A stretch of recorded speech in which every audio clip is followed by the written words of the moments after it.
Des logements décents à coût réduit et cessibles en location à cession, c'est la formule que propose le gouvernement de la rupture à travers le projet de construction de 20 000 logements économiques et sociaux.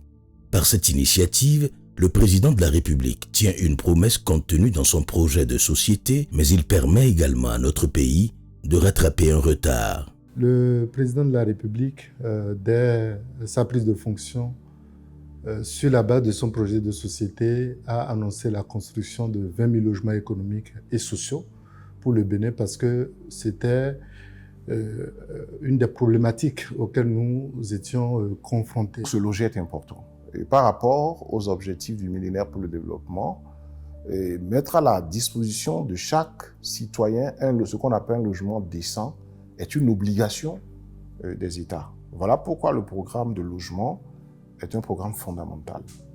Il se trouve que de 1960 à 2016, je crois que pendant 56 ans, nous n'avons pas produit au total, dans le dispositif public et privé de masse, nous n'avons pas produit 5 000 logements. 14 villes du Bénin sont sélectionnées pour accueillir le projet. La première phase porte sur 12 000 logements répartis entre Abomey-Calavi, Porto Novo et Parakou. Sur la base des études de faisabilité, il a été retenu, je dirais, 2 catégories. C'est des logements de type F4, c'est-à-dire 3 chambres, 1 salon. Nous avons sur le programme uniquement des 3 chambres, 1 salon. Un salon bien fait, une chambre principale avec sa salle de bain et 2 autres chambres qui partagent la salle de bain. Et ça, on l'a en maison individuelle, donc sur terrain, maison basse, comme vous le savez. Et on l'a également sous différentes configurations en étage, en collectif, des appartements. Aux 3 quarts, sur Wedo, c'est des bâtiments collectifs qui existent donc sous différentes configurations, en rez-de-chaussée plus 2 étages, en rez-de-chaussée plus 3 étages, avec les commodités qui accompagnent cela, le tout dans un espace vert, et une cité vraiment verte, urbaine, avec toutes les commodités. Le projet ne consiste pas seulement à la construction de logements.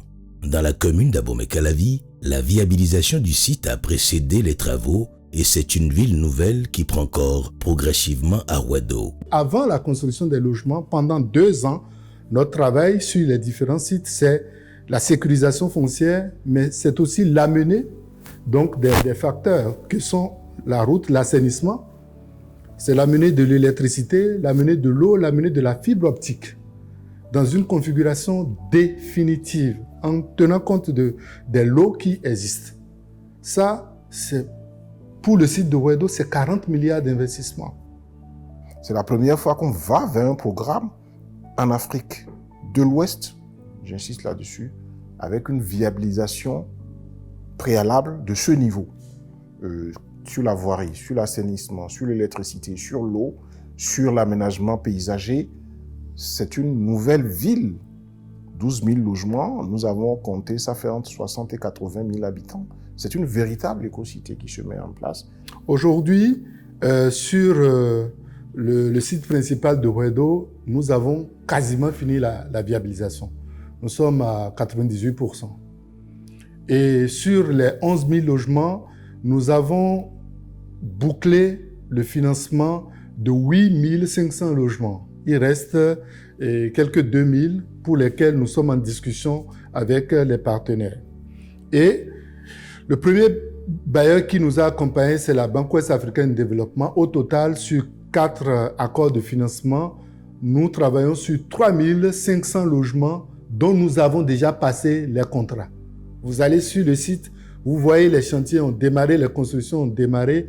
Nous sommes à peu près à ce jour à un peu moins de 500 logements déjà, disons, construits à l'étape de gros œuvres. Le défi de la conduite des travaux de construction relevés, la société immobilière d'aménagement urbain, SIMO, travaille déjà à l'organisation de la commercialisation des logements. Le mode de commercialisation est retenu, c'est de la location à cession. Une loi est prise pour encadrer cela et nous nous préparons là justement pour lancer les opérations commerciales à partir du prochain trimestre. Donc, les populations devront être en mesure de faire les réservations et également de confirmer au fil du temps. Et au fur et à mesure que ces logements seront prêts, nous allons les attribuer de façon transparente à travers les comités qui seront mis en place. Vous savez, c'est l'heure de la gouvernance de transparence. Les bénéficiaires seront retenus et ils rentreront dans un processus de location à cession. Qu'est-ce que cela signifie? Les prochains accédants n'auront pas besoin d'un dépôt initial, n'auront pas besoin d'aller faire un prêt bancaire. Aujourd'hui, nous apportons une réponse spécifique à la question du logement, à des prix défiant toute concurrence, avec un niveau de confort, un standing qui apparemment n'a rien à voir avec le prix qu'on affiche, simplement parce que dans le montage, il y a eu beaucoup d'ingéniosité.